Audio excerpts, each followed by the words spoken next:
오늘도 찰리형 시청 감사드려요. 구독, 좋아요 부탁드려요. 안녕하세요, 찰리브라입니다. 간밤에 나온 내신, 외신, 정치, 경제 통틀어서 이번 영상에서도 이제 말씀드리려고 하는데, 간밤에 미국의 고용 지표가 나왔어요. 사실은 그 고용 지표가 그냥 그 개별적인 항목으로만 보면 좋은 건데, 전체 금융시장과 엮어서 생각하면 사실 썩 좋은 건 아니거든요. 그에 따라서 막 올라갈 것 같이 했던 비트코인은 23,500달러인가? 그 언저리까지 올라갔다가 다시 23,000달러 밑으로 떨어졌거든요. 주식시장도 마찬가지로 반등할까 하다가 다시 소강 상태로 들어갔고, 그 이유는 다 있으니까 제가 그거는 이제 좀 이따 자세하게 이제 풀어서 말씀드릴게요. 그리고 중요한 거는 여기 나와 있듯이 빗썸이나 삼성증권, 뭐 국민은행, 농협 다 이게 연동돼서 움직이고, 그리고 뭐 일부는 그냥 뭐 예를 들어서 삼성증권에서 빗썸에 있는 코인을 매매를 할 수가 있다. 간결하게 뭐 국민은행 뭐 어플에서 빗썸에 있는 거를 뭐 연동뿐만 아니라 매매를 할 수 있다. 이걸 뜻하는 바라 여러분들이 잘 보셔야 돼. 이게 진짜 이게 뭔데? 이게 지금 시세가 안 올라가는데 뭔데? 그냥 시세에 집중하는 게 아니라 전체 흐름의 맥락을 보셔야 된다니까요. 제가 누차 말씀드리지만 3차 산업에서 여태까지 이 세상을 지탱했던 많은 산업들이 있잖아요. 그게 이제 콜랍스, 그러니까 한마디로 이제 뭉개지기 시작을 하는 거고, 4차 산업을 필두로 한 가상자산 시장이 서서히 제도권 금융시장으로 들어간다. 그래서 그 벽이 허물어진다. 삼성증권이나 뭐 국민은행, 뭐 애널리스트나 뭐 PB들이 아마 향후에는 섞여서 여러분들이 유튜버나 아니면 그 지상파에서 아마 많이 그분들이 코인에 관해서 언급하는 걸 많이 보실 거예요. 그 바로 전 단계다라고 이제 보시면 돼요. 거기다가 오늘 좀 초반에 좀 얘기가 길어졌는데, 블랙록도 자산 포트폴리오에서 공식적으로 비트코인을 자산이라고 공식적으로 인정을 했잖아요. 이미 인정을 본인들은 예전서부터 해가지고 많이 사서 모았지만 헐값에. 어쨌건 그런 큰 맥락을 봐야 된다는 거죠. 그리고 여기 보면 디파이하고 관련해서 대출 플랫폼 관련해서 뭐 셀시우스라든가 보이저라든가 가장 먼저 크게 터졌던 건 사실 루나였죠. 알고리즘 스테이블 코인의 대명사인. 근데 제가 여기서 이제 한 가지 부분을 말씀드리고 싶은데, 일단 셀시우스는 정리가 안 돼 있어요. 제가 기억하기에는 8월 15일 날인가? 그때 2차 청문회에 들어간다라고 알고 있거든요. 근데 2차 청문회가 끝나면 결과가 나올 거고, 보이저 같은 경우는 8월 11일 날부터 현금 인출 재개 예정한다는 얘기가 여기 나오잖아요. 그러니까 어쨌건 서서히 풀려간다라고 보시면 되고, 이번에 뭐 이더리움 행사 관련해서 거기서 뭐 어떤 인사가 알고리즘 스테이블 코인은 다시 성장시켜야 된다, 이 옹호하는 발언을 했다는데, 과연 그분이 그 얘기를 왜 옹호를 했을까? 과연 셀시우스, 보이저, 루나 재단은 다시 회생할 수 있을까? 각자 한번 생각을 한번 해보세요. 코인 시장이라는 게 단순 뉴스 몇 개만 해석을 해버리면 그냥 거기서 속아 넘어가는 게 되게 많거든요. 거기다가 이제 인도 최대 거래소, 여기 그러니까 와지리 X를 얘기하는 걸 저도 이제 제 채널에서 많이 언급을 드렸는데, 요 근래 들어서 부정적인 뉴스와 긍정적인 뉴스가 아주 일부분이 섞여서 나와요. 거기다가 이제 바이낸스도 뭐 한마디 했다던데, 개인 프로젝트 토큰 세일 진행한다. 이게 일명 샤르데움이라고 하거든요. 여기 나와 있는 거대로 샤르데움.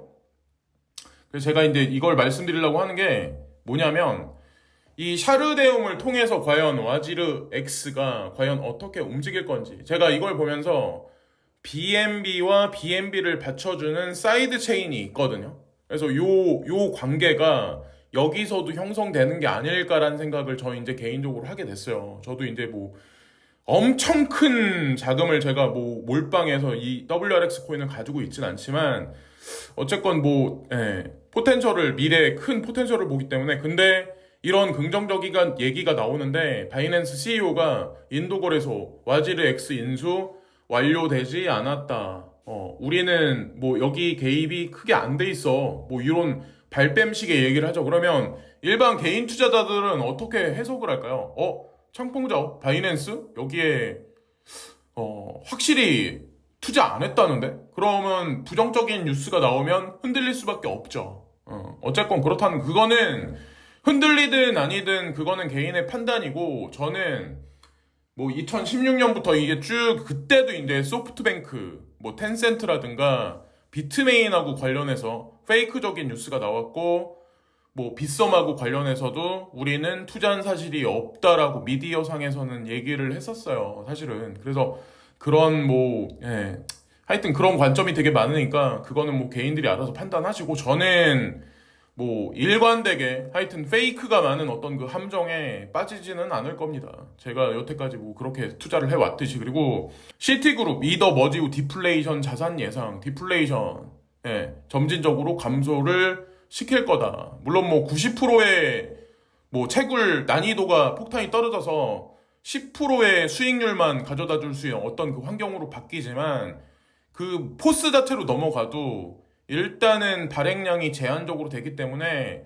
이더리움 자체한테도 엄청나게 좋은 거거든요. 그리고 이더리움 포스와 포로 이제 두 개로 갈라진다는 얘기가 되게 한간에는 되게 많이 돌더라고요. 아직 이게 정리가 안 돼 있는데 제가 봤을 때 이번 코리아 블록체인 위크가 끝날 무렵이면 아마 그 얘기도 어느 정도 정리가 되지 않을까 개인적으로 생각해요. 그리고 또 하나 중요한 건 이제 간간히 이번에도 연기될 거야. 이번에 이 사건이 포스로 넘어가는 게 그렇게 보시는 분들도 있는데 이번에는 오늘도 말씀드리지만 사뭇 분위기가 많이 달라요.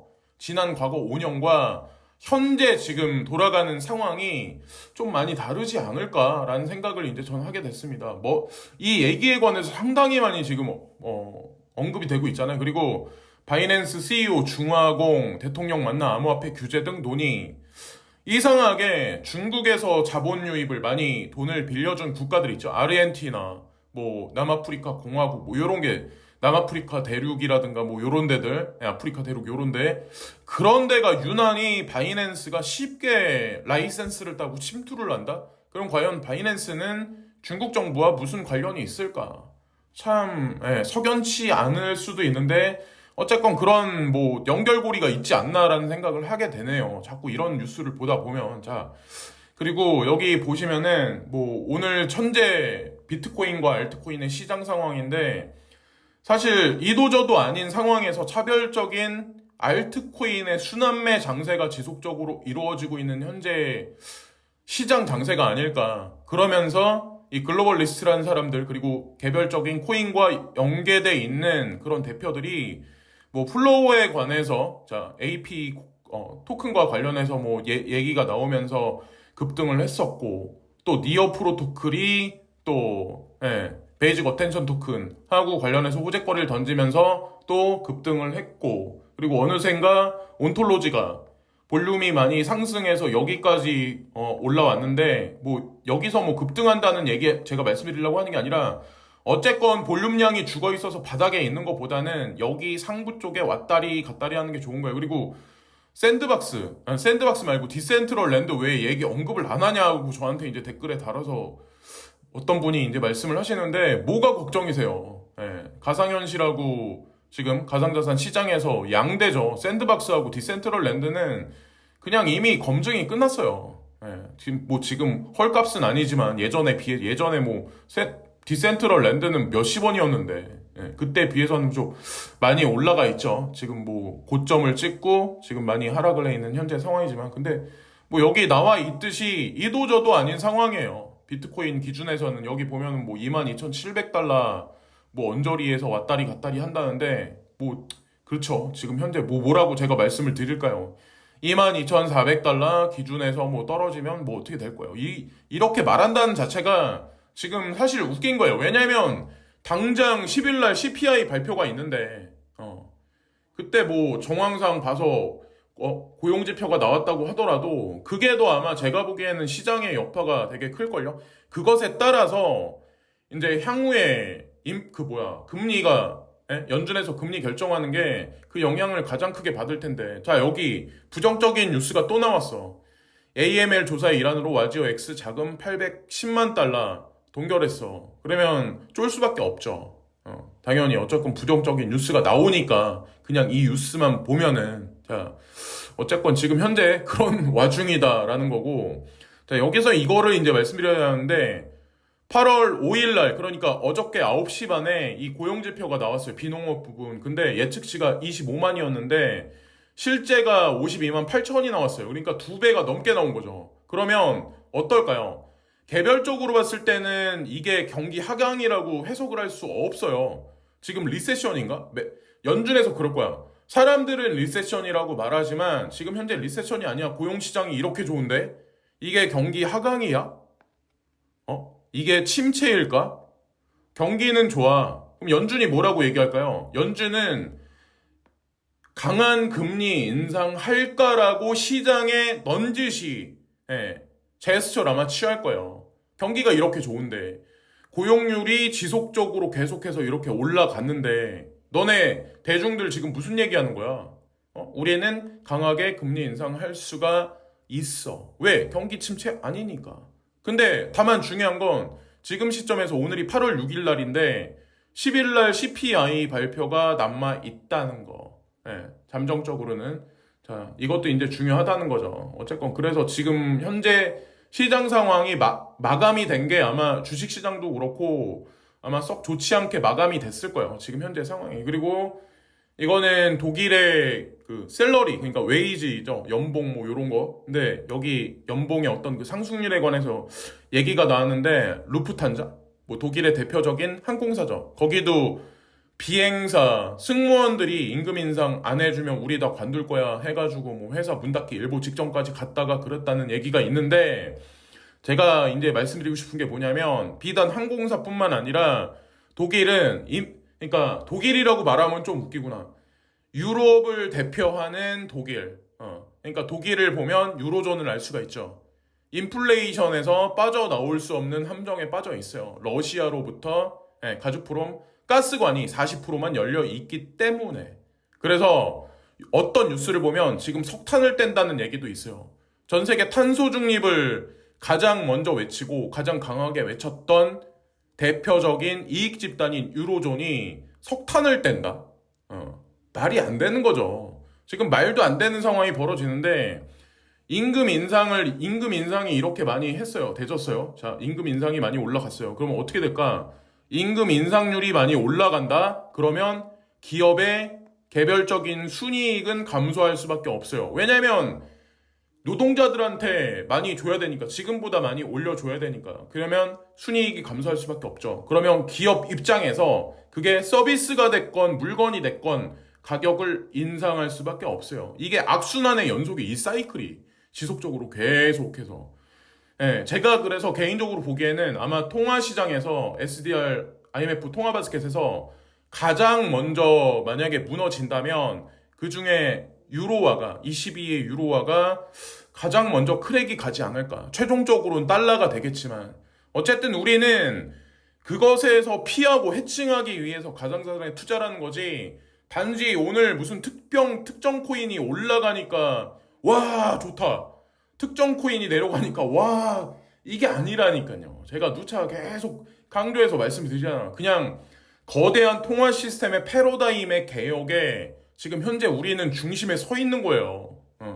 나중 되면 아마 여러분들이 깨달으실 거고 그 안에 범주 안에 들어가 있는 사람들은 이미 노아의 방주에 타 있는 사람들이에요. 그런 관점으로 보시면 돼요. 제가 특정 코인에 관해서 언급하면 한두 끝도 없기 때문에 그냥 이렇게만 말씀드리고 중국 대사관 관계자 미국 펠로시 방문 후 대만 실수 인정해야 이 뉴스가 로이터 연합통신에 오늘 새벽에 나온 건데 무슨 얘기냐 이 지정학적 불확실성의 연속성상에 있다는 얘기예요. 사실 아직 우크라이나 분쟁이 종식이 아니라 봉합되지도 않은 현재 상황에서 이게 넌지시 지금 군사훈련 한다고 하면서 중국이 대만을 둘러싸서 거기서 지금 훈련을 하고 있다. 예전에 여러분들 기억하시나요? 우크라이나 옆에서 러시아가 많은 탱크 그리고 기갑부대를 보내면서 우리는 일시적으로 군사훈련 하는 거야 라고 얘기를 했었죠. 지금 중국이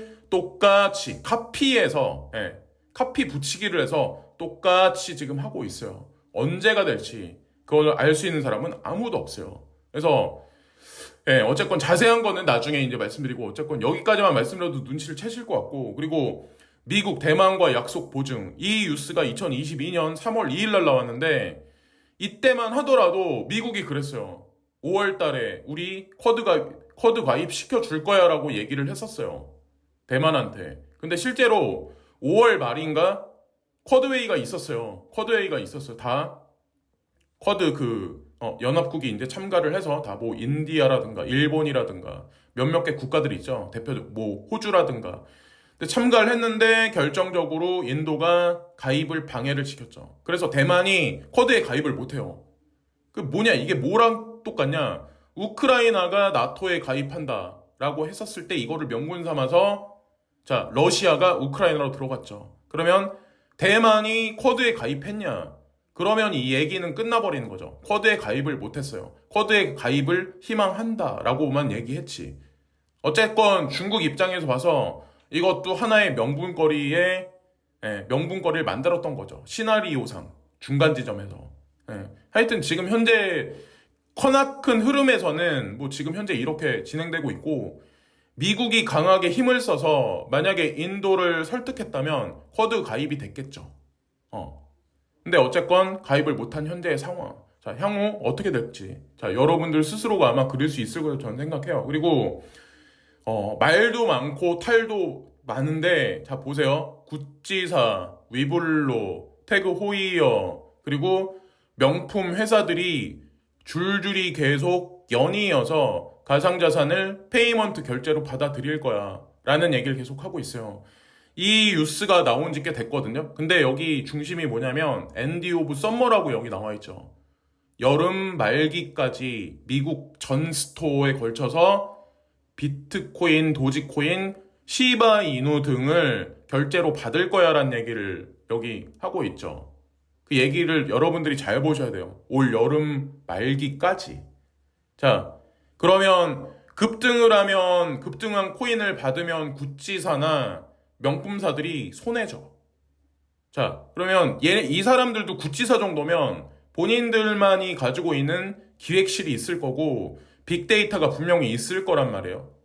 그죠? 근데 엔디 오브 썸머라는 얘기가 있는 거 보니까 제가 보기에는 여름 말기까지는 이러한 장세가 지속적으로 이루어지지 않을까라는 생각을 조심스럽게 하게 됐습니다. 이 헤드라인 하나만 봐도 이게 뭐 이걸로 단정 지을 수는 없지만 어쨌건 중요한 거는 비트코인, 이더리움, BCH, 라이트코인, WBTC 그리고 스테이블 코인즈라고 제가 여기 써놨는데 뭐 USDC나 USDT 뭐 요런 거죠.